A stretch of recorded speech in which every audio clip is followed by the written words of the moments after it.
by email. So today's seminar title is Assessment and Application of Zero Carbon Building in Scotland. This is a feasibility study that was undertaken in collaboration between Heriot University and IES Ltd. And our speakers today are Professor Prof of Heriot University and David McEwan of IES Ltd. I would like to invite now David to start his presentation. David, please.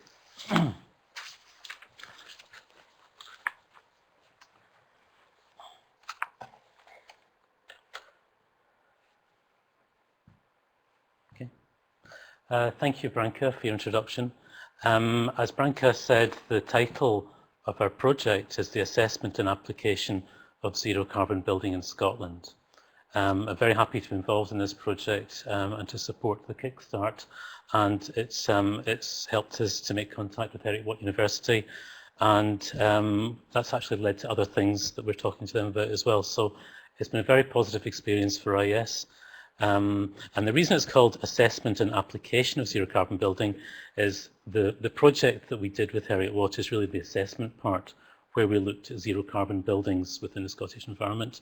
And what Sue's looking at is applying that within her eco-village, which she will talk about very soon.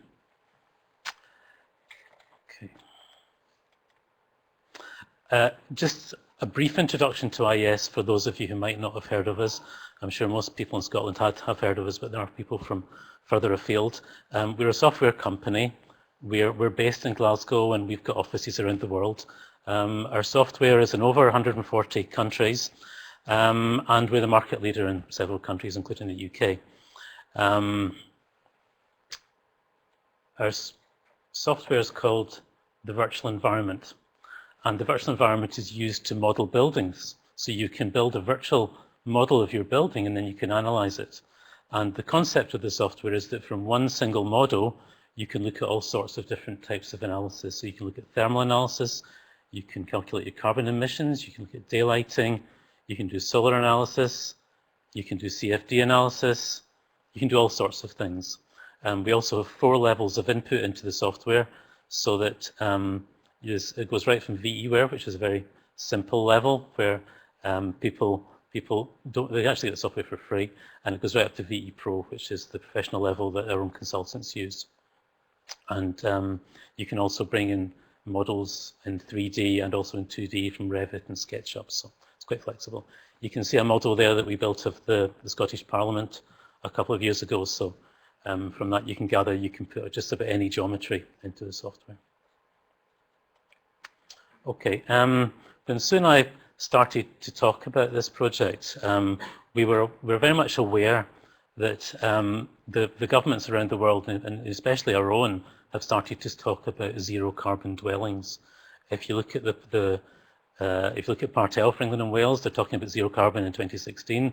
The Sullivan report in Scotland, which was dated 2009, is talking about zero carbon within 10 years.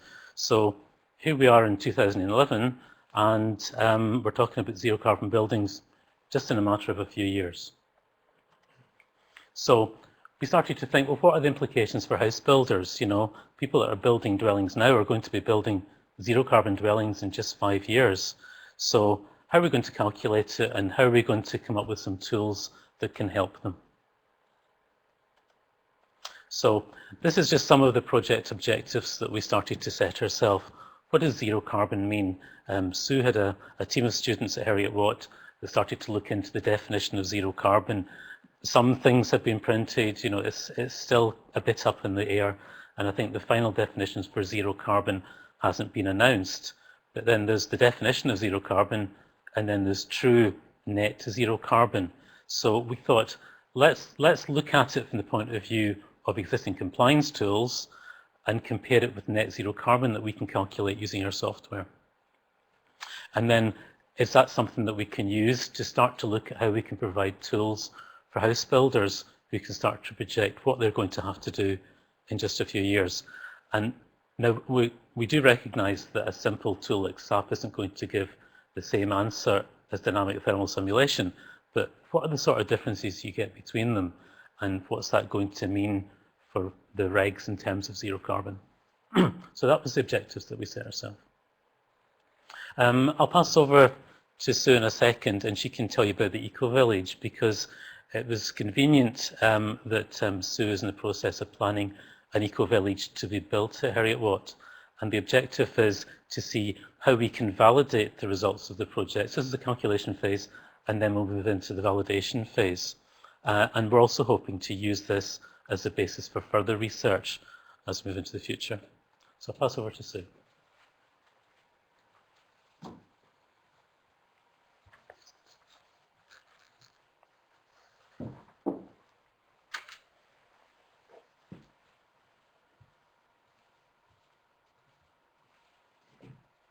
Thanks very much, David. And we were very pleased to be able to be part of this quite unique project, because it started to get us thinking about exactly how we want to design the final version of our eco-village. Because after years of working in the field of low-carbon housing, it was clear to me that we really don't have the evidence base on which to go forward confidently to say, right, the next generation of houses should be built like this or like that, with so-and-so energy form, etc., because we didn't have the validation of the models. And we'll go into why the project evolved. But first of all, let me tell you a bit about the School of the Built Environment at Heriot Watt University. We are largely an engineering and science university. It's a very small university, Heriot Watt. But within the School of the Built Environment, we have some of the best building laboratories, we believe, in Britain. And we have a range of experts, everything from people who develop extremely high-tech third-generation photovoltaics, to modelers, to people who know about materials and the actual nitty-gritty of buildings. We have research excellence in the fields of, for instance, climate adaptation at the moment. We've got very good water specialists, and we're developing, we hope, an innovative approach to architectural engineering, which takes the old building services ideas and mixes them with more of an architectural training. So we train our young students really to be able to design high performance holistic buildings.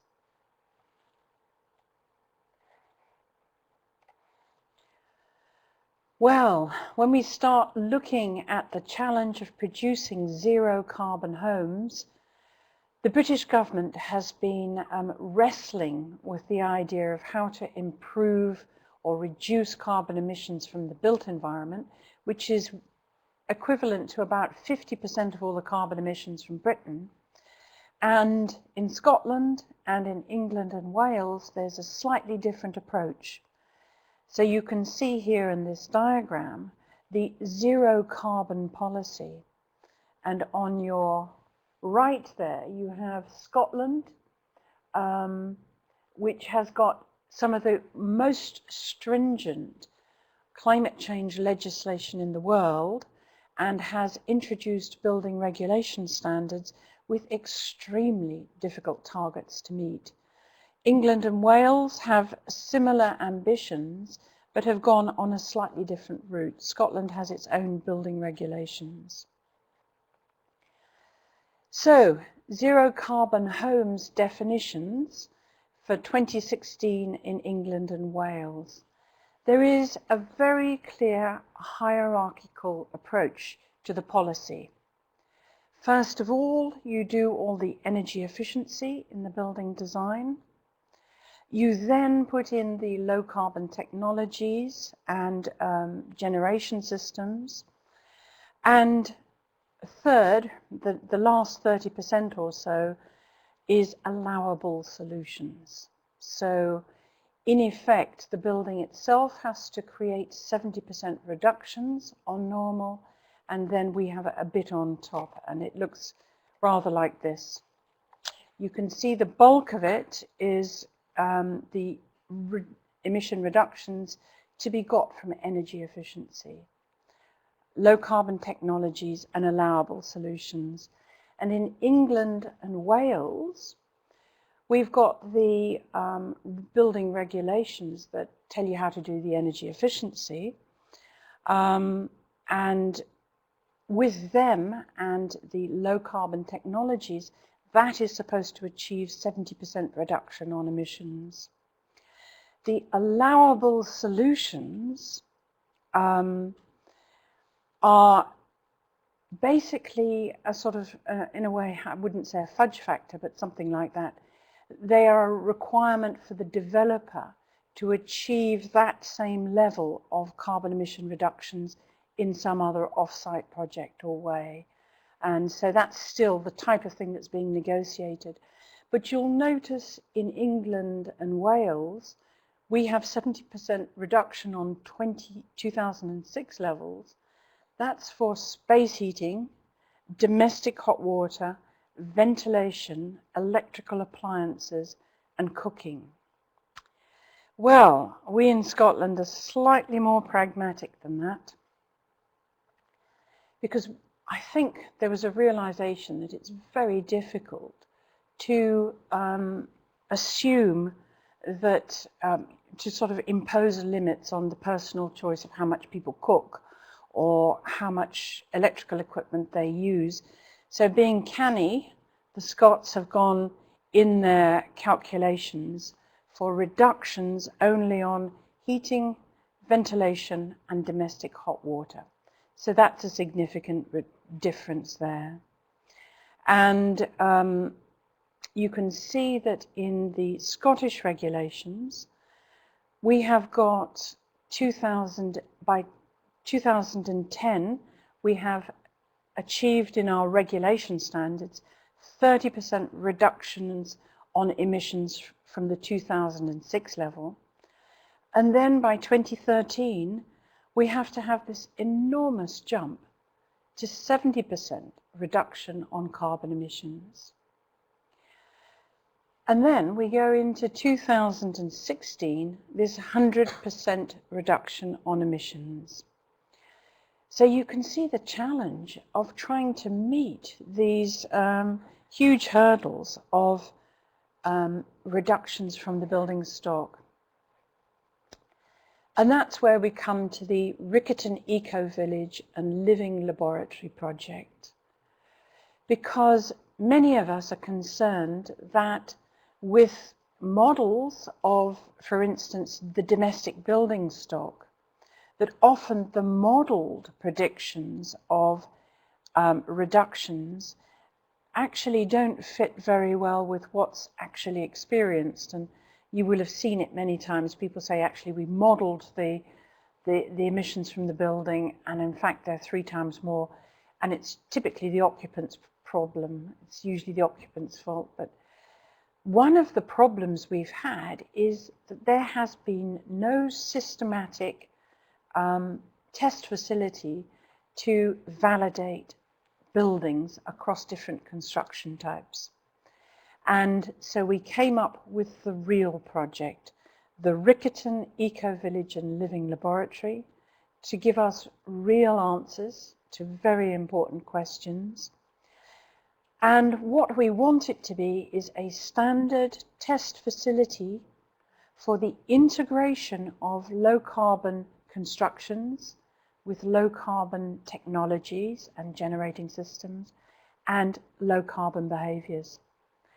And this is extremely complex, but we hope that we've come across a project that will help us all be able in reality to meet those extremely high targets.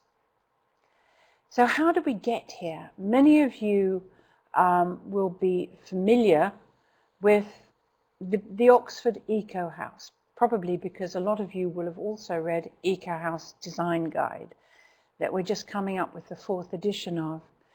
But it started with my frustration at the British government not taking solar energy very seriously in Britain. So you can see on the bottom left my famous rear elevation with the first photovoltaic roof in Britain. And that's a 4 kilowatt peak roof. And as a single housewife, it was behoven unto me to actually build this test facility myself, because the government couldn't see the value of it. And can I inform any of you who are looking to put a 4 kilowatt peak array on your house? I paid £26,000 for this, the first in Britain. And if you go on to the Dundee Solar City website now, you can get 4 kilowatt roof for £9,400 fully installed, which is extraordinary. Anybody who doesn't do it within the next 12 months with the feed-in tariffs we've got is, I think they're going to have to clear a path for everyone, beating a path to buy those roofs. But this house, it's just an ordinary suburban British house. It has a sun space for passive solar gain, and it has low energy equipment. It's built to extremely high standards with triple glazing and good cavity wall. And it uses really virtually no energy. But what I found living in this pioneering photovoltaic solar house was that the really big gains are not about the sort of the nuances of building, but I will get into that. But it's basically how one load shifts and load shaves. So here we have, here we have, for instance, on a good sunny day, you'll get a couple of thousand, 20 kilowatt hours out of the system. Your loads will be, when you get up in the morning, during the day, the washing machine. So the aim is to use your own energy in this system. So by shifting the times in which you do the work necessary in the house and shaving down your loads and shifting work into that envelope, you can get 20, 30, 40% reductions in the amount of energy you use. So here the occupant is an absolutely vital part of the whole calculation of how you reach zero energy. And the occupant is something that's not typically in the models. So putting the models in was very important. Now, the Oxford Eco House, and you can read all about this idea of the low energy or low carbon building. It is inherently a complex system. You have all of the little details in it, and that's what makes, for instance, a good eco house or low carbon house. It is every single consequential decision you make.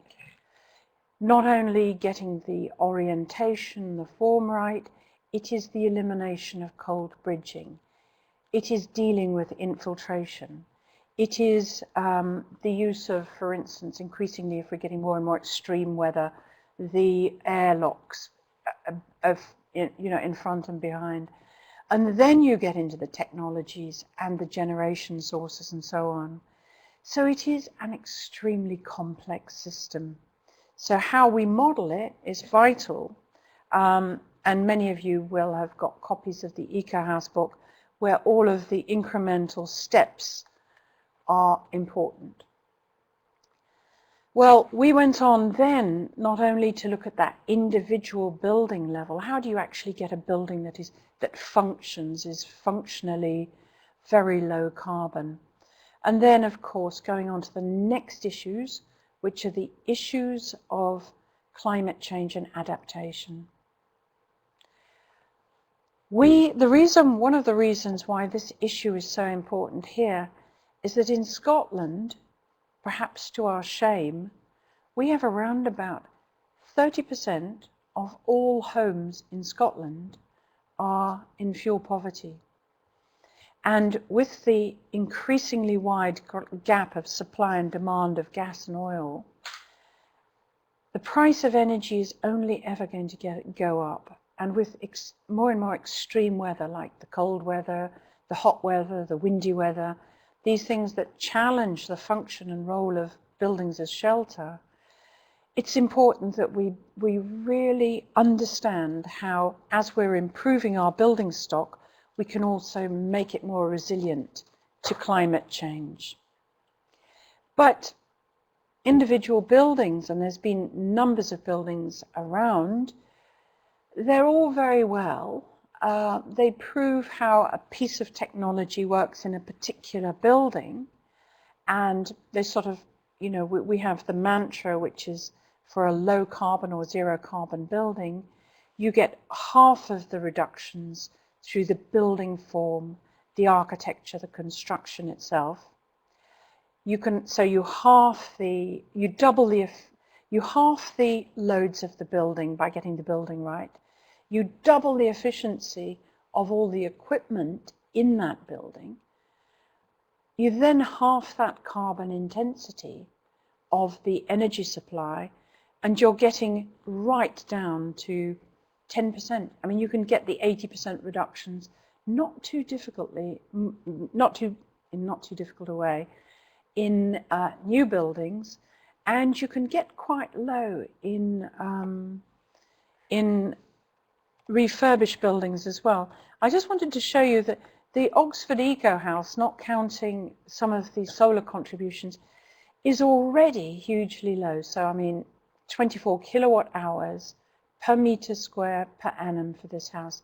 And that's a robust figure over 15 years now.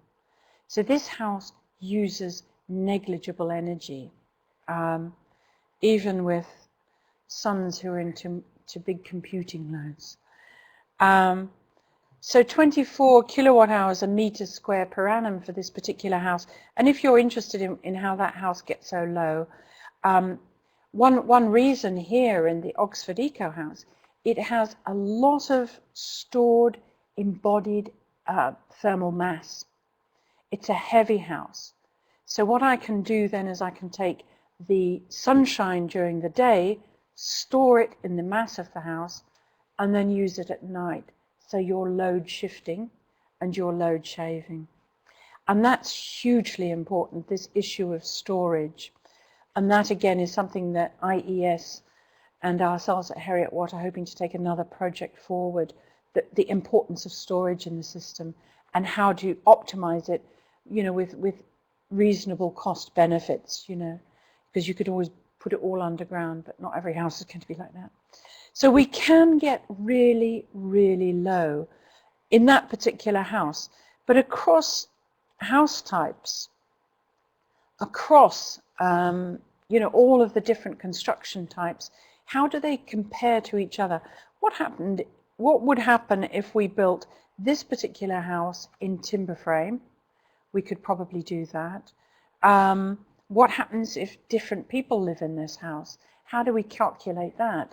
The impact of behaviors and attitudes and values. So really, the real project is the next step on. Can we achieve zero carbon, etc.? What is the fundamental question we're trying to answer is we're trying to provide an evidence base against which teachers, students, professionals, designers, developers, government policymakers can realistically say, this is what we need to achieve, and it is possible. Because, quite simply, we do not to date have that evidence base on which to make such ambitious targets a reality. We're very lucky in the UK and in Scotland. We've got significant resource capacity. For instance, the Building Research Establishment has built this absolutely excellent innovation park at Garston. And it's got, you can see it here in the image, and many of you also will have been to see it. It's got 10 of the world's most sustainable houses. They're built in all types, and they're built with different technologies, and they're demonstrating diverse and innovative approaches to sustainable design and construction. And they're basically designed by a number of people to produce low impact buildings and demonstrate them. It's a showcase project, but it's also one on which there's been a lot of research done. So you'll get, for one particular house, you'll get experiments on the, for instance, air-to-air heat pumps or ground source heat pumps. But it is impossible because of the difference of the designs of this particular showcase to say with certainty that if I take that air-to-air heat pump out of a timber frame house here, put it into a brick house there, and so on, it's very difficult to cross-validate technologies. So what we want is, we wanted to really work, we're working with the BRE and now, well, the Ravenscraig project, which is another excellent BRE project, which is started on the ground now at Ravenscraig, outside Glasgow, where they're going to build again another showcase project here with research associated with it, so that, for instance, product developers and so on can test and research individual products, new technologies. It's an innovation demonstration project, and Rufus Logan, who's directing it, says the innovation park will include future material techniques, technologies, processes, and will drive a step change in the building industry and kickstart a greener, low-carbon economy for Scotland. So that's another fantastic project. We've also had for Scotland the Highland Housing Fair, which was billed as being inspirational, educational, and entertaining. So many visitors visited that over the last year to see 52 different houses, again, designed to be robust and resilient, climate change proof, low carbon, and so on, in a number of different models. So that's another, but again, that was a showcase project, and these now, I think most of them have been sold on now to ordinary owners. So that's another way in which Scotland has been leading with these types of demonstration projects. Nottingham University, for instance, has a number of different houses, again, on its grounds, built of different types, built with developers, built with research on individual technologies in these different houses, to educate future generations of architects and school children. Branka, have I got lots of time? I tend to, yeah, okay. But again, the complexity of the system is a challenge. So we have a huge number of environmental strategies, whether it's the passive design, we have daylighting issues, we have the generation issues, we've got thermal storage, and so on. So we're looking at these houses as complex systems. What we're trying to do in the real project is basically set up almost hot boxes. So it's a laboratory, 5 pairs of semi-detached houses. They will have a standard form, standard volume. They will be spatially planned exactly the same orientation in the same location, the same foundation, roofs, windows, and lighting systems. What we will monitor for each of these houses will be weather, thermal, moisture, water flows through the buildings, energy flows, indoor air quality, temperature, humidity, air movement, again, VOCs, formaldehydes, the works really. The U values of the walls in use of the different systems. And what we're measuring is also the embodied energy, the life cycle assessment, the total and running energy costs, the cost of build, and also the decision-making processes and the construction processes through CO2. And obviously that will be recorded in the weather of the Heriot Watt campus. But then we can, with those weather files, once we have the validated exact models of each unit, each hotbox or each house, we can then and that's validated, for instance, with IES, we can then just change the weather, say, well, actually, and then we can change the design. So once we've got the validated system, You can build design any house you like in any climate. And we evaluate then the cost benefits. You know, obviously one building type might work better than another building type. It might cost twice as much and not have twice as many benefits, you know. So every different system is going to have a cost benefit and return. So we can measure that. And then we do the post-occupancy evaluation and look at that human behavior, because one of the exciting things about this is people. You know, people are not the problems in the buildings, they can be the solutions. So what I've been working with David Korn on a complex model of complex science model. And what we built with, actually it was a very brilliant master student, Hamid Hawasli, and we've built this complex model here, which was to look at the issue of how do we deal with occupants in buildings. So what we do is we take every single one of you, when you clean your teeth, when you have your bath, when you get up, and all of these buildings will be occupied. So we take all of the people in there and we literally turn them almost into an avatar. So you become a human avatar within those validated buildings. So I can take avatar Fred and put him in that building, or take, you know, Cynthia and put her in that building. So we can see how these buildings will actually work. It's, you know, if you're technical, you know, it's an agent-based repass model that is used, and then we can take Cynthia in that particular building and press optimize and change her habits to say, well, actually, you'd get twice as much carbon benefits if you had your bath in the morning, and that's fun. And then we can feed, you know, work with David, because of course these highly complex expert systems of modeling are not what the ordinary developer can use every day. So we take the simplified results out of those and we put them into this dual face system where we build the village, our standard test facility, and as David's doing now, build the virtual village, and that's what he's already been doing. So this is a good point at which to introduce this project from my side. We had Tracy Keegan of IES, Virtual Environments, working with our three excellent students, Max Cantrell, Ronan Horhy, Patrick Hammond, who did a fantastic report building the virtual village. And the work they put into it was incredible.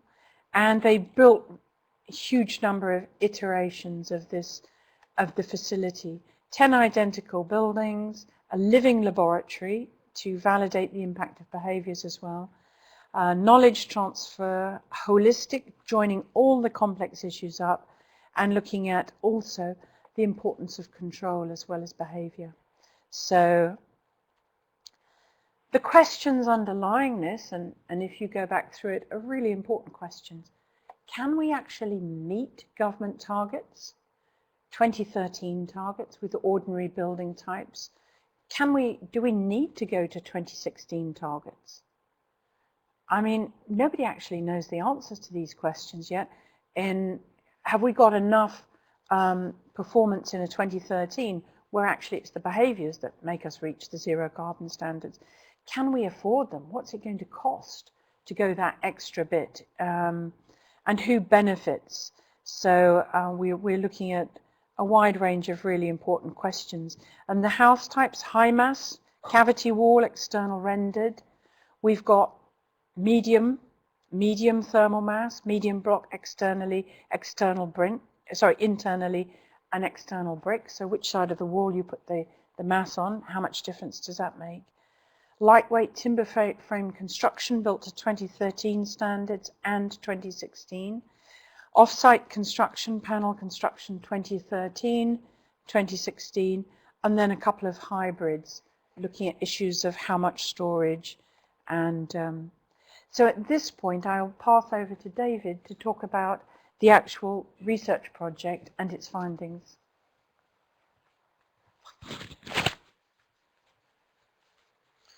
Thanks, Sue. I think you can see that the overall project at Heriot Watt is much larger than the scope of the Kickstart project. But I think the work that we did together is helping to inform the development of the eco-village. So what I'd like to focus on is the work that we did with Heriot Watt. Now, the students who were involved from Heriot Watt produced a main report. There's a lot of reading and there's a lot of information. But we produced our own report, which is part of the Kickstart, and that's the results I'd like to share with you today.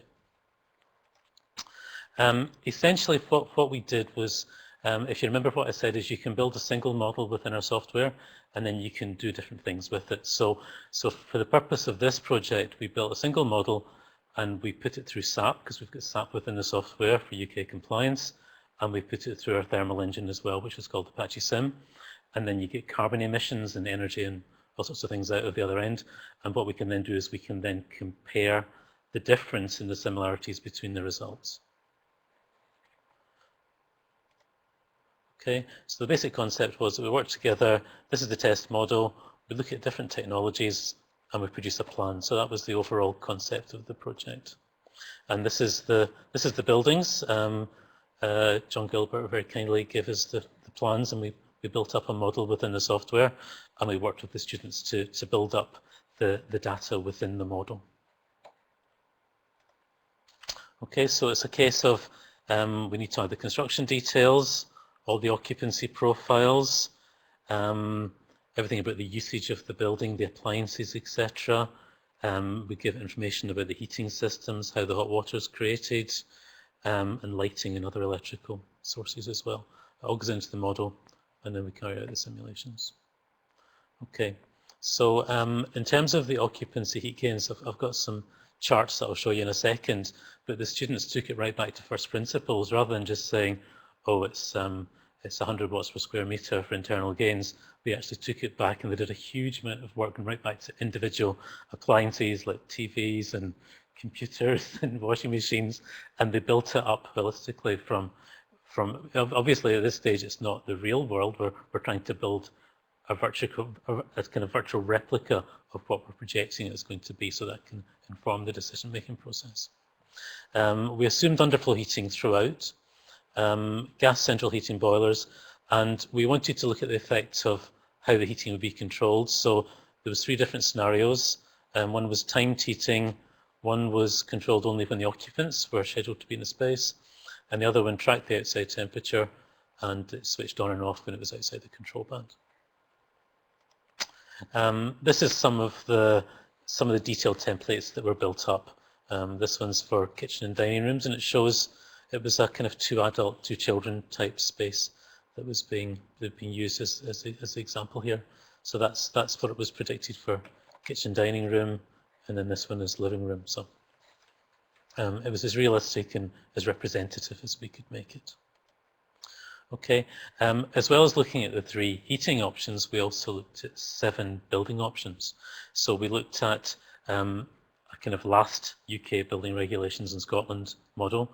We looked at the current one, and then we looked at 2 high mass and 2 low mass options. And one each of them had an eco spec, which was lower U values, lower air leakage, and things like that within it.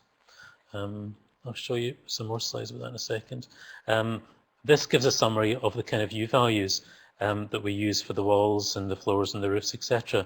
They're all very good buildings. I think that's the first point to make. They're all well sealed. They've got low U values. They've got good windows. They've got good roofs. So we're starting off with a good building and then we're improving on it.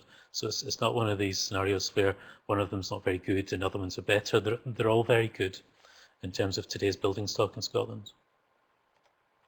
Now, I don't know how well you can see this, but this is the sort of results we got for the total energy, and that's the total energy within the building that we've worked out with our software. So that includes all the appliances, as well as the heating, the hot water, the lighting, etc.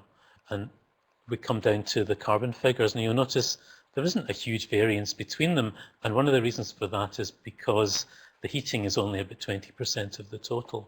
I'll just flick through the other 2 as well, and you can see we're getting, for heating 1, between 72 and 75, for heating 2, 72 and 76, and for heating 3, at 73 and 76. So there's not actually a huge difference between them.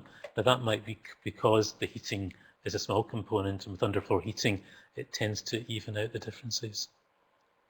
The students also created a number of metrics as well that are in the main report, and this kind of shows there's a much bigger difference between the heating demand than the overall results would suggest. They also looked at some metrics for PV, and PV was the one we used to summarize the results that I'll come to in a second. And then they also looked at different types of systems and some measures across these. If we then look at the SAP analysis, again, we did this for the 7 different types of construction. And again, you'll see that there's not a huge spread between the results, but the numbers are different, they're very different. So instead of predicting about 70 kilograms of CO2 per square meter per year, it's only predicting between 25 and 33. Now, part of that is because it probably doesn't include all of the components within the thermal simulation, but it's a much simpler calculation as well. Okay, so in order to bring it back to, well, what does this mean to a builder, which is kind of where we started off at the start. You know, if you're a builder and you're building houses to today's standards and you want to make them net zero carbon, what do you need to do? So what we're predicting is that you need something between 105 to 110 square meters of PV to make it net zero carbon. If you look at the thermal simulation, which is as accurate as we think we can make it. But however, if you look at the SAP calculation, which is UK compliance scenario, it tends to throw up a smaller number. So it's very important from regulations point of view that we understand what basis the numbers have. Some of the things that we've drawn from it is that the method of heating control in these buildings, and for the particular ones we've looked at, didn't seem to be a significant factor. And there's about a 5% range between the best to the worst, which is worth saving, but it's not a huge difference. There's a big difference between thermal simulation and SAP calculations. So the SAP renewable area that it was predicting for PV was only about 40% of what we were predicting for thermal simulation. So when we get close to net zero carbon, it would suggest to us that perhaps we need a more rigorous calculation method. I think maybe 20 or 30 years ago, a simple calculation method like SAP was good because it was good enough to set the standard for people to meet. But when we get closer to zero carbon, I think we should be looking at a bit more detail, and that's one of the things that we've drawn from this. That concludes our presentation from today. I think we're on time. Thanks very much.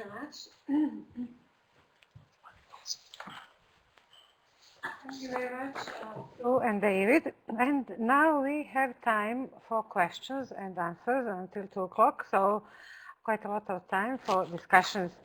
I would like to ask our online viewers to use chat facility to ask questions, and here in the audience, of course, everyone is welcome also to ask questions, but now we see that there are quite a few questions online.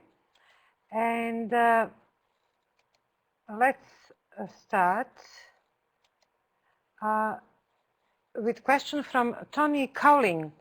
Is zero carbon a meaningful target? Shouldn't we set in actual energy use targets? So shouldn't we be setting actual energy use targets? Who would like to answer?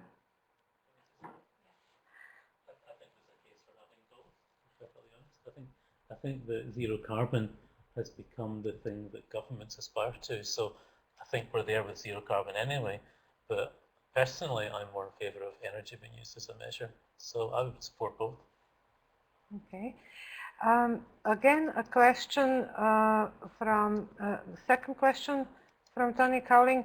Are percentage savings sensible things to talk about? In academia, I am positive that we should be talking about actual numbers, not percentage reductions. Right. I completely agree with you, Tony. This fudge factor is basically the language of greenwashing in a sense, I see it. And I simply cannot understand why we would have standards that are, 30% reduction on what? I mean, I was a carbon trust consultant, and they'd say, this building has to achieve 60% reduction, but they never told you of what, And of course, all of you, if in low carbon buildings, you should really Google Econ 19, ECON 19. Just Google that, and that shows Billboard as wonderful image of the 4 types of building: traditional old, heavyweight, naturally ventilated, twice the energy use with the 1960s deep plan, naturally ventilated, twice that use for standard air conditioned, and twice that use again for a high-end prestige air conditioned building. So you've got a factor of 5 or 6 times more the different types. So when you see some of these leading edge green buildings from the sort of high-end architects, they say this is 50% better than any other green building of its type. Yes, but the type of building is a complete turkey. So yes, absolutely. I've said 24 kilowatt hours per meter square per annum, Oxford Eco House, 6-bedroom house, big comfortable house, 24, and yet we have everybody going wild over the passive house standards that are 120. Well, to me, 120 is astronomical. We can do much better than that. So yes, absolute figures, and everybody dealing in this industry ought to know what those figures are. But the trouble is, which is why this project is so important, is that you have to be able to calculate before, because what we've found is that in calculating, clients will say, I want a green building of that standard. You do the modeling, and it's that lack of validation means that actually in performance it's 2, 3, 4 times more. I don't know if you feel that. I do actually, yeah, and it's something that people certainly are becoming more aware of. Is it's not just a case of meeting the standards to get an occupation certificate. You should really go back and you should say, well, are you actually achieving what you thought you were going to achieve? And that happens very rarely in this country. And of course, this is made even more important by the EPBD, the European Building Directive. So now, have you got an asset rating, which is a modelled certificate on a building, or have you got an operational rating, which is measured? So in Scotland, we made the mistake of going to modelled. Huge mistake. Huge mistake, whereas we should have gone straight to measured operational rating, because in that way we get real green buildings and not greenwashed ones. Okay, next question is from Antoinette Charles, and she is asking, can occupant behavior be stimulated as well on IES? You can put in different occupant behaviors, but it needs to be preset at the moment. So you could put in a behavior where the activities were throughout the day, as they showed in the chart, and then you could then run another one where it's more condensed into certain periods. But you would really have to plan it in advance. Another question from Tony Cowling. Here is a difficult one. Is burning wood or biomass a zero carbon activity? Certainly in many other countries it is not anymore, and in all cases alarming amount of pollution is a severe downside. Well, this is one of the greats of building physics used to be someone called Steve Zoccoli, and you'd ask him a question like that, and the answer was always the same. It all depends. And this is one of those it all depends issues. So what I would like to say is that we're just bringing out Eco House 4, and we've got a really super chapter by Jeff Hogan of the Forest Research, and that's showing how you actually incorporate biomass in such a way as it's to be a low carbon biomass source. So it's not black or white, this, it does all depend.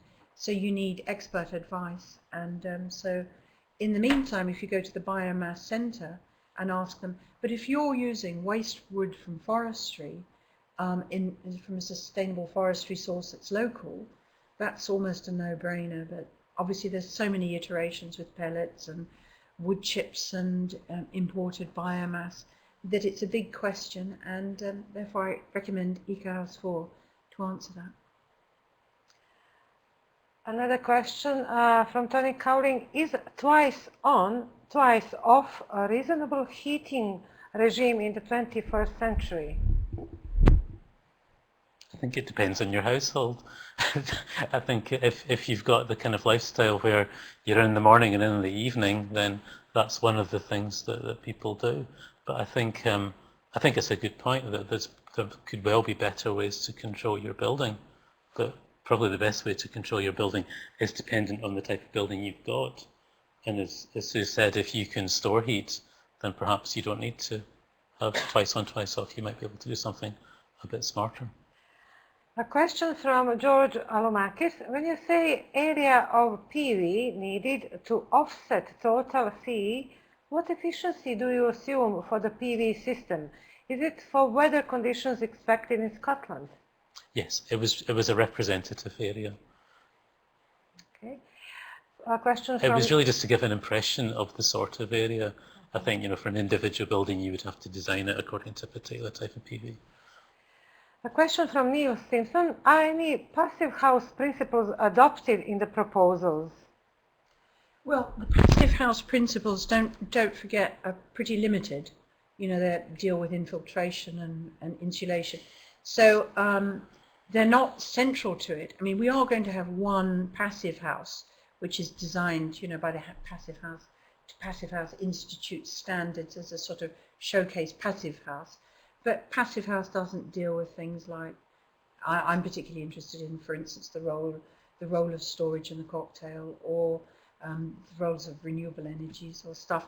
So yes, passive house, some of the measures of passive house, but they're pretty limited. So they will be incorporated into most of them, but they're not a driver for this project. Okay. Here is a question, maybe a challenging one for IES. From Lian Zhang. He says that he's a research student at Glasgow Caledonian University and using IES Ltd for his sustainable housing study.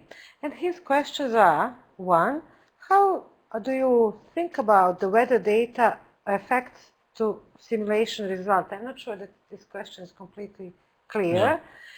No. But he says, because I found the weather data in IES VE is not accurate to places like Ravenscraig. What method do you apply for checking the software simulation results? Maybe the second question is something you can tackle. I'm not sure about the first one. There's always a question about weather data because weather files are standard weather files. So, if you're doing a UK compliance calculation, there's a standard weather file that you can use for Glasgow, and there's one for London, and there's one for Manchester. And that's what people tend to do to carry out their design work. But is it going to be applicable for every situation?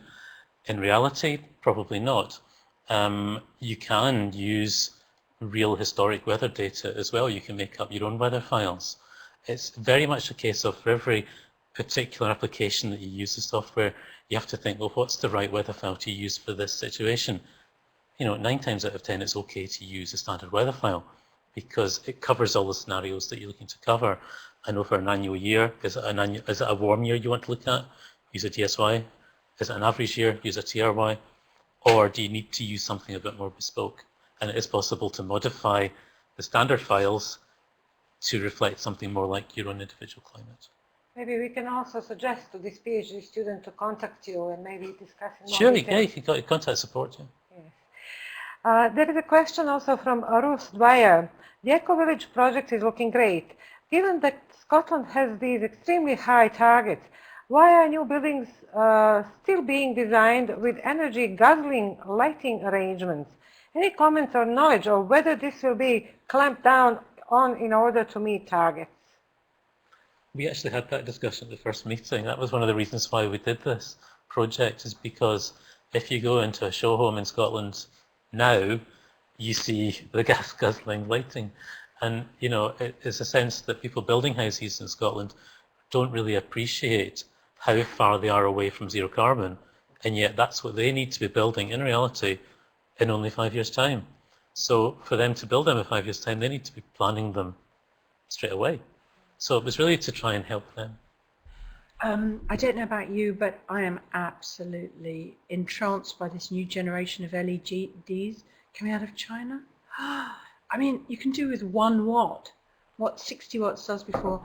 And there's a wonderful man called Joe Giapiazzi, I hope you're watching, Joe, from Milnerthorpe, who's built this wonderful eco house, and he's got these beautiful LEDs all over it, you know, because basically people, a lot of people used to say, oh, I can't stand low energy light bulbs because they're dim and they take such a long time to warm up and so on. So, I mean, I think there was some reason why the low energy light bulbs weren't so popular, but lighting, artificial lighting is just such an exciting area to be in. So that's going to be part of the interesting stuff to be experimenting with. There is a question from Fan Wang. Comment first, good presentations and interesting talks. My question is, does occupant behavior include room temperature and heating duration? It wouldn't be occupant behavior, but it would be the factors that are put into the model. So these are included within the templates, yes. Could I just say that there's a lot of work now being done at Strathclyde with Paul Toohey and on window opening and you know, sort of behaviours for naturally ventilated buildings. And this is something that maybe we can tackle. I was hoping eventually to tackle with one of those complexity models too. So, you know, the impact on air temperature and outdoor air temperature with window opening regimes. And it's definitely an area of really interesting modelling. Because one of the reasons why we've had this terrible drive to air conditioned buildings is that the traditional engineers couldn't model the buildings with natural ventilation. So that there's this whole new generation of simulation now coming you can. on. Yeah, you can now. A question from Bruce Newland. The building standards seem to be only focused on carbon emissions. Does you anticipate that the Heriot project providing a research evidence base on which to model direction of future Scottish building regulations? And a question to David, can these other metrics be collected within one suite of software tools without it becoming another specialist consultancy? Right, well, I'll start with mine. Absolutely. You see, the real project is, we have someone called Patrick Corbett at Heriot Watt, and he said that what we should aim to do with the Energy Academy at Heriot Watt was to lead the carbon enlightenment. So basically, this is Scotland. It's a Scotland-wide project, so we're developing the real project with a lot of stakeholders. So whether it's the planners in Edinburgh or the building standards regulations of Scotland, we're now putting together the questions that will be incorporated into the final design of the building before we start building. So definitely it's to answer all our questions, and particularly building regs too. David, it's your turn. I don't fully understand the question. Okay, let's go back to that question. Just see it again. Can these other metrics be collected within one suite of software tools without it becoming another specialist consultancy? I think there might be a concern that there's so much data it becomes a specialism in its own right. I'd like to think not. I'd like to think we can keep the metrics simple enough that our current specialists can understand them. Well, we're trying now, we've put in, hopeful for funding for a PhD, to develop a simplified tool, David? Yes, that's true. For use with developers, and that was one thing that we were able to get out of it. Discussions goes back a little bit with another question from Tony Cowling. Okay, then what about wood and biomass in cities? It scares me rigid. Yeah, I think we're both agreed about that, Tony. The time and place for everything. Okay. Here is a question from Dave Tremelin. Biomass low CO2 but high particulate emissions leading to policies like that introduced in Montreal? And why are UK allowed biomass emission levels so much higher than in Scandinavia? I don't know about that, but if you're interested in following that up, do Google the Biomass Centre and funded by Forest Research. They are a really brilliant UK-wide resource on that, and you'll just get them through Google. So ask them that question about Scandinavian regulations. I think the carbon emission factors that the government allow people to use for compliance in the UK have led people to dash to biomass. So there's barely a school being built without a biomass boiler. And recently they've changed that in England and Wales, so that if you use biomass in the actual building, you also have to use it in the notional building, so there's no intrinsic benefit in using biomass unless it's efficient. Whereas in Scotland, I think that's still not the case. I think that I think the government has quite a lot to answer for. Well, I think what happened was we got the climate change legislation, everyone running around saying, help, help, we have to have these huge emission reductions. And then people like the Carbon Trust and you know, I don't know, it's so much Energy Savings Trust, went in forcibly, how are we going to get those huge emission reductions? And biomass seemed like a cheap win to begin with. But this really, and that goes back to Tony's point, is that we really need to model through the impacts of the regulations. And so this is why it's not just about energy, it's about lots of other things as well. Yeah, so what we can do with REAL is give you a validated standard test condition, but then we can take models like IES and run iterations of that once we're really confident, so that we can look at more the joined up impacts, for instance, of biomass. Here is another question from Amar Benaji. Can IES be used to assess existing buildings to figure out areas of improvement? Yes, that's what the software was created to do. Now we have a question from George Lomakis, a little bit of a general question. Of special interest will be to implement a strategy to get people familiarized with the concept of green buildings.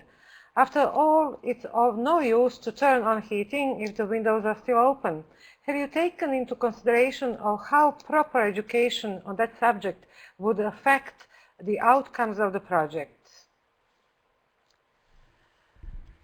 I think we're going into a world in which your energy bill, not only, for some of us, the energy bills might be beginning to hurt already, but as the prices of energy rise, people will, people have for millennia run buildings to maximum effect with minimum energy. It's not rocket science. I don't buy this idea that people are too stupid to close the window. You know, if you're like me and mean as anything, I mean, like you only have the heating on in a room when you're using it, and you'll open and shut windows. You see, the whole problem started with Corbusier, who maintained that a building was a machine for living in. It's not. If you ask me, a building is like a ship to be sailed in the wind. Yeah? And I think the 20th century idea of the machine for living in is gone, dead. And think of it as a ship, so you know how to work this sort of machine or vehicle in the winds and the changing suns and so on. So, and I think people have been, as I say, doing it for millennia, and I don't think they need that much training. Here is a question from Lavinia Chiara. How much kilowatt hours per square meter per year do you assume of electrical energy for all uses of zero carbon home? I saw 24 kilowatt hours per square meter, but I can't understand if it is only for HVAC or for lighting, equipment, etc. In Britain today, the idea of needing HVAC in a house, to me, is a complete anathema. That probably means you've got a pretty awful house if you're having to put HVAC in it anyway. So the 24 kilowatt hours per meter square per annum is for everything. Yeah, that's for heating, lighting, equipment, everything. Don't forget, this is a house with a 4 kilowatt roof, 4 kilowatt peak roof, and it actually, since the day it was occupied in 1995, has generated more electricity than it uses over a year. So get rid of the HVAC, put in your building integrated solar, and you're starting to get down to those levels. And anything over 100 kilowatt hours a meter square per annum for a house is probably not affordable for for residents in the longer term. Okay. A question from Tony Cowling. Another really difficult one. He says, do energy-saving light bulbs save energy in a heated building when all of the saved energy will have to be supplied by another route? The heat loss is still there and has to be met. I don't think we should advocate heating houses with light bulbs. Not only because of the carbon emissions, but something to do with power station efficiencies in there as well. Okay. Here is a comment from Dave Tremlin. So, look at the Montreal Canadian studies dealt with at some length on the GBF biomass burning issue thread. So that's a Thanks, suggestion. Dave. I will do that. Suggestion. Here is a question from Bruce Newlands. Are there any plans for Heriot Watt Research Village to demonstrate retrofit technologies? Do you know, this project, the first challenge, if everything goes well, by the end of 2012, we might have that standard test facility built. We then have to baseline. So we have to get the fundamental data in, and that'll be at least a year's data there. After that, we can begin to experiment, and we're hoping that maybe 2 extra ones that you can basically fit and play for equipment and so on at the end. But the first, so give it 3 years to build the buildings and to get our baseline data, after which you can start to tighten up the performance with a range of technologies, retrofit or not. Because what we don't have now is the fundamental building science. You know, how does a 0.15 cavity wall compare to a 0.15 SIPS panel wall, etc.? What about putting that brick on the outside as opposed to the block on the inside? What is the impact of the resistive insulation in a climate with driven rain, and so on? So let's get the basic physics right, because boy, do we need it. Here is a question from audience. Please introduce yourself and ask the question. I'm Charlie Russell from Glasgow Caledonian University. I'm fascinated by this project. I think it's great. My question is, who's going to be living in the houses in the eco-village? Will it be members of staff, or we have a range of, have you worked out how that's going to be? Or will it be students? Yeah, jolly good question. What we're putting together, because it's such a complex research problem, what we're putting together now is the research team who are going to be dealing with the behaviours. So you've got the environmental psychologists, the behavioural psychologists, and the architectural psychologists.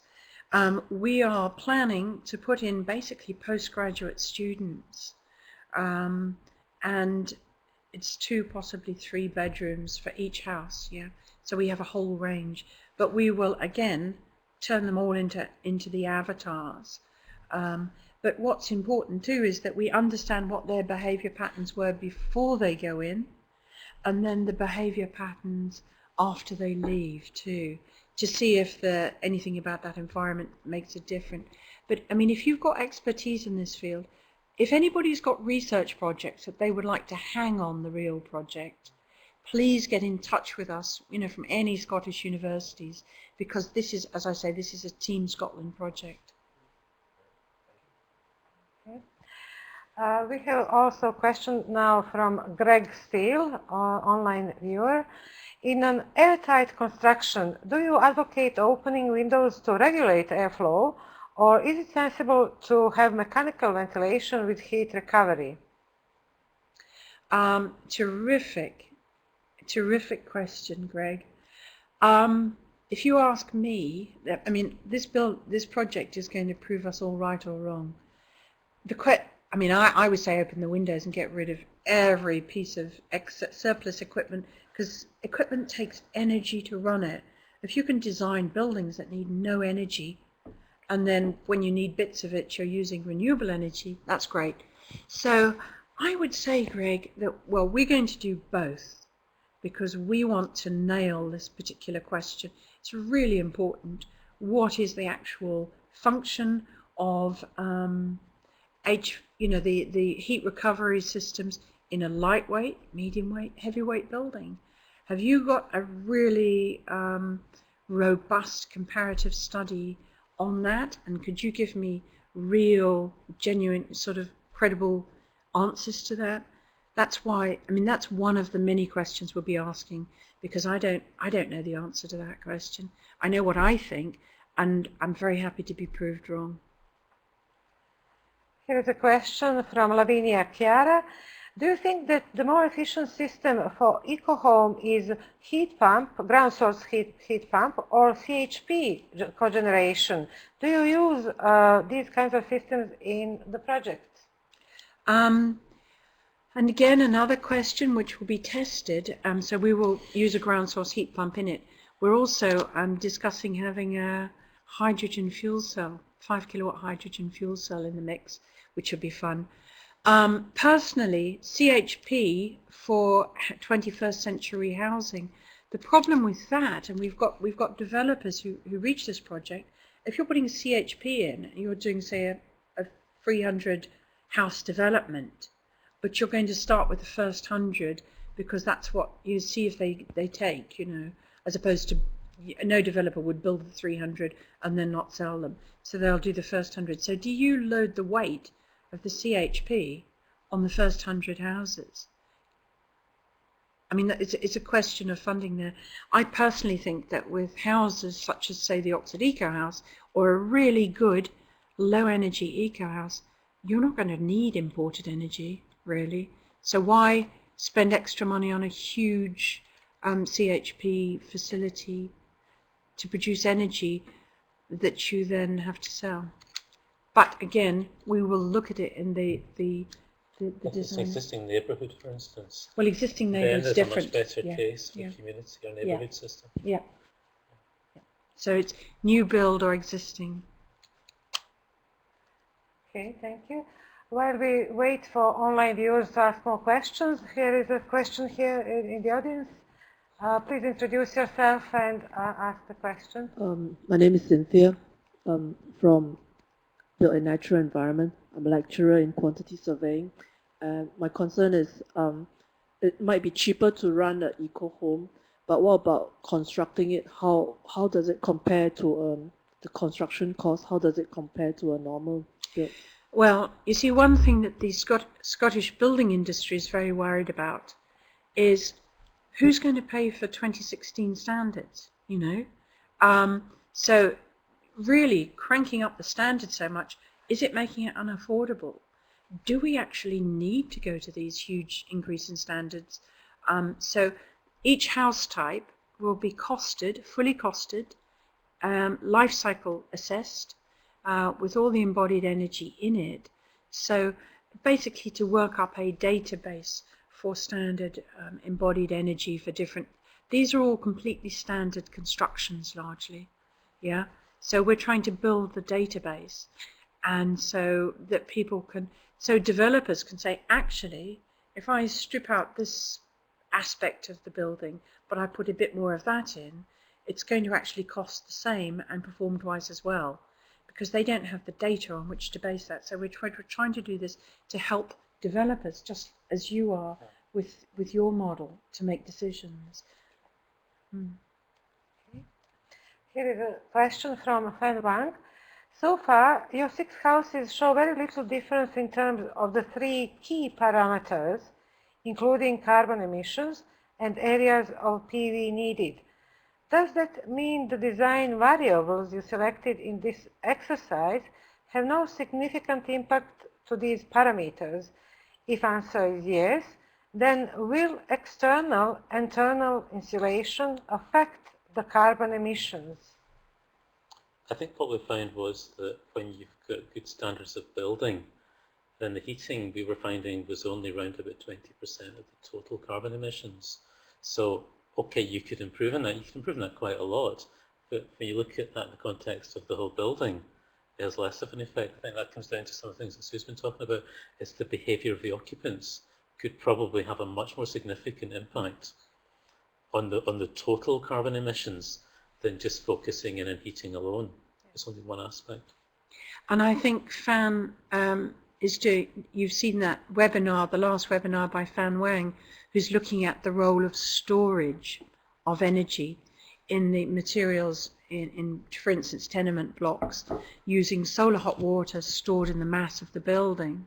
So this idea of load shifting and load shaving can have a significant impact. And so, you know, that importance of storage, and that's, again, I think, another project we're talking about doing together. That's right. So, good question. Here is a question in the audience here. David, please, could you bring the microphone? Please introduce yourself and ask the question. Yes, I'm Eduardo Kruger. I'm a visiting researcher at the GCU. And I have two questions. One of them is with regard to the users, the intended users of the houses there. And you said that there probably be students, postgraduate students. In this case, wouldn't be the results a bit biased because they already know a little bit of the subject and they would respond according to your expectations? And remembering what George said before, would a normal person behave like that? I think as we're baselining, it might be eventually that we do it, that the sample of the people to occupy it will be eventually developed in line with those people who are developing the psychological or the behavioral research stream. We've been thinking that, first of all, to do that baselining year, that might be the population. But in the longer term, we've got an opportunity to maybe do a 20-year project in that. Yeah, perhaps it would be more sensible to have a group of individuals without any training, and perhaps another one who would have a real knowledge about how the houses should operate. Some kind of experimental. And we also have, for instance, the benefit of having people from all different countries all around the world. So, I mean, one of the key problems, for instance, in university populations is somebody who comes from a hot tropical country living next to someone who comes from the frozen north, you know, and they very different. Well, you know very well in Brazil, yes, in Curitiba, yes. I mean, you have such extremes in Brazil that all your thermal comfort work shows that you have very different yes. Requirements for comfort. Yes. So it's going Especially to be interesting. In our case, we have very particular conditions there in Curitiba compared to the other parts of Brazil. It's not quite a tropical place. So I'm going to leave this tricky question to the very clever people who do that research block. And another question regarding the simulations there. So you made a comparison between SAP and the thermal simulations. Yes. And I was wondering if the relative differences are about the same between buildings. Yes. If you compare the... It would tend to be about 40% of the answer. Okay. Thanks. Thank you very much. We have an interesting comment from Tony Cowling. My house is 240 square meters and uses 100 watts for heating over and above equipment in October, TAS. Is that really an unreasonable way to heat a house with light bulb? I also have mechanical heat recovery ventilation. What do you say to that? I don't think he's got a standard house. So non-standard house, Tony, that's about the same size as my house, roughly. And how many kilowatt hours a meter square per annum does your house use? We don't know that. We have a question here in the audience. My question is, I'm looking at New Scottish Government's revised renewable energy target, saying that by 2020 we're going to be 100% of our country's provided. buy renewable energy and then exporting the rest, or whatever we do with that. Is this going to mean that these kinds of houses will be carbon negative? Is it possible? Is there anything that... You can get quite close.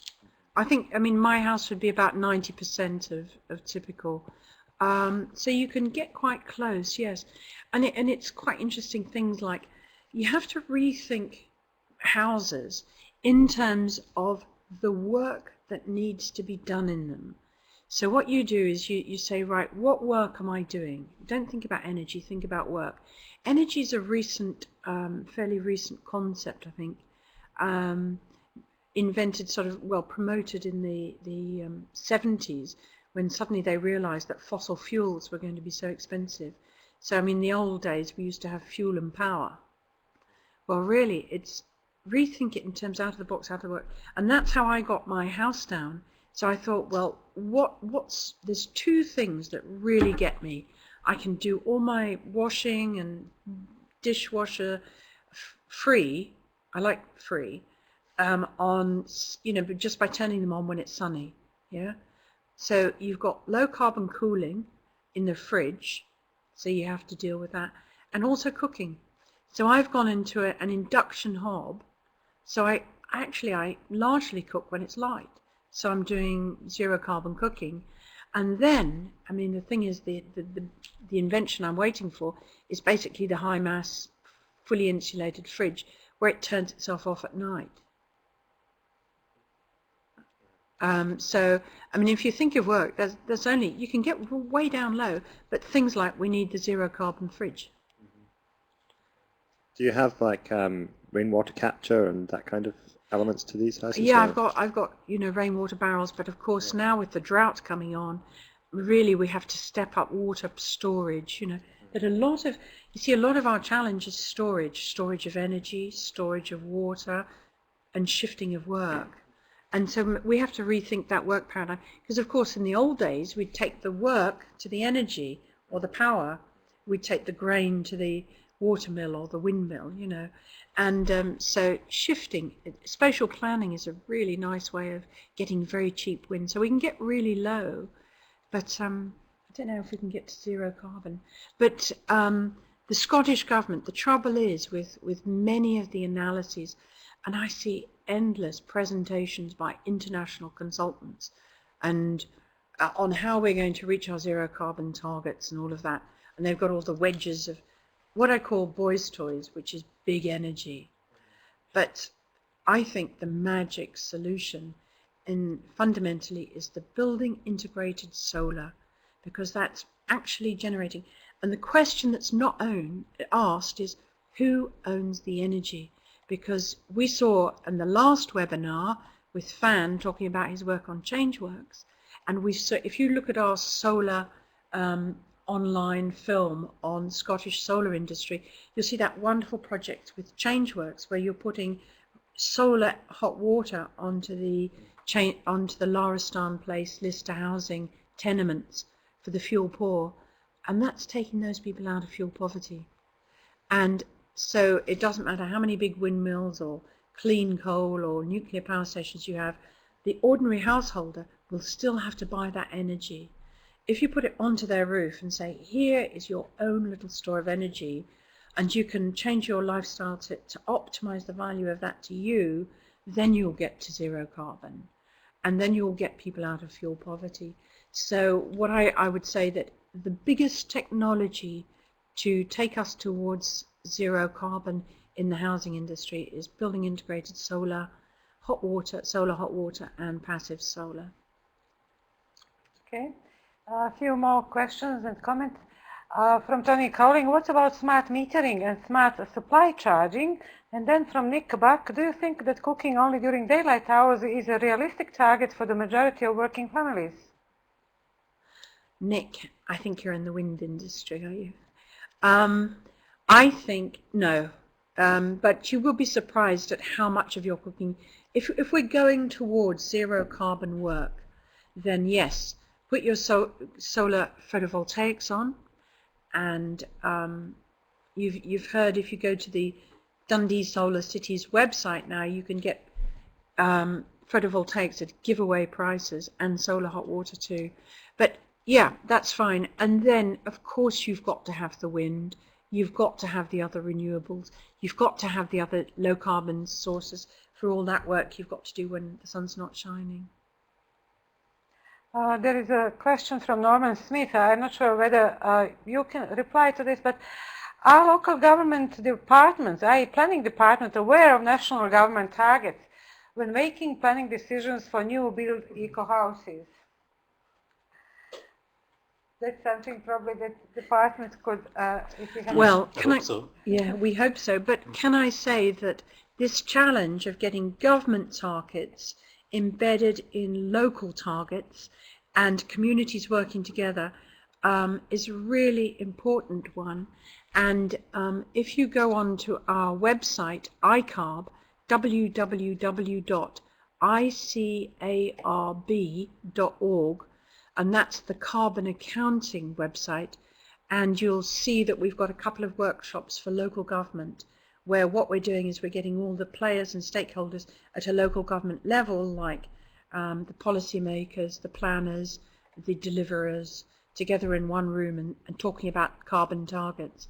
And then we can talk about local shared action plans, because ultimately our ability to meet these targets will be predicated on the strength of our communities and the functionality of our communities. So a high functioning community where there's permeability between policymakers, planners and the people who have to achieve those targets on the ground is where we're going to meet them. And that's where we're very lucky in Scotland, because we have a fairly functional society still. Here is a suggestion from Greg Steele. A lot of rainwater recycling systems store rainwater underground, then pump it back up to flush toilets, etc. There must be a better way. And Greg, when you've invented it, come and let's trial it for all to see at the Real project. Okay, I think we are now coming to the end of our seminar and webinar. First of all, I would like to thank our speakers today to our audiences here in the seminar room and online for very interesting questions and good discussion. And now I would just like to provide a bit more information about our activities. On 13th of May, we had submissions of academic applications for feasibility studies and academic consultancies, and 7 feasibility studies were successful, 7 applications, and 2 for academic consultancies. We still have 27 awards to give for feasibility studies and 9 for academic consultancies. The next submission deadline is 15th of September this year. So I would strongly encourage you to go to our website and find out more information on how to apply. If you have any questions, please do not hesitate to contact me, and I will answer your questions related to applications for feasibility studies and academic consultancies. Last year in June, we organized an online conference on sustainable refurbishment, and at that time we prepared 7 video recordings in collaboration with 7 universities, and these video recordings are still available on our website. This year we decided to focus on another theme, which is resilience of buildings, neighborhoods and cities. And our online conference will be from 14th to 17th of June. 8 interactive webinars are organized, and there will be one in the morning at 11 o'clock, then one in the afternoon at 2 o'clock. So for 4 days, in total, 8 interactive webinars. I would like to briefly show you the program of these webinars. The first webinar will, in the first webinar, several Scottish architectural practices will describe their sustainable design philosophies and underlying principles of recently built projects. In the second webinar, the planners of Scotland's Housing Expo 2010 and designers of some of the buildings at this exhibition will explain design options for resilient housing and neighborhoods in Scotland.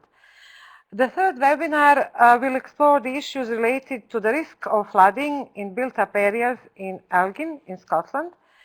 The fourth webinar will examine the internal threats to the quality of built environment arising from the way in which some recently built housing in Scotland is used, and will provide recommendations on some potential areas for improvement. The fifth webinar will present the Scottish organisations seeking to go beyond the minimum level of response to carbon reduction. The sixth webinar will examine opportunities to use the mitigatory potential of urban fabric to reduce the effects of urban warming through a study on the influence of urban morphology on local microclimate changes in Glasgow. The seventh webinar will provide a snapshot of the barriers inherent to the design of urban environments for individuals with different types and degree of visual field loss. Enhanced guidelines that incorporate the findings of the research results will be presented. The last webinar will examine cooperative approaches to renewable energy in terms of scale, risk management, and capital raising whilst maintaining the benefits locally. The presentation will include examples of renewable energy cooperatives in Scotland. The conference program, abstracts, and information on how to book places are available on our website. We will also send information about the conference in our e-news at the end of this month, and also publish in our quarterly online magazine Innovation Review that will be published at the end of May. We look forward to welcoming you from 14th to 17th of June at our 8 interactive webinars. Thank you very much for watching, and we hope to meet you again in June. Thank you.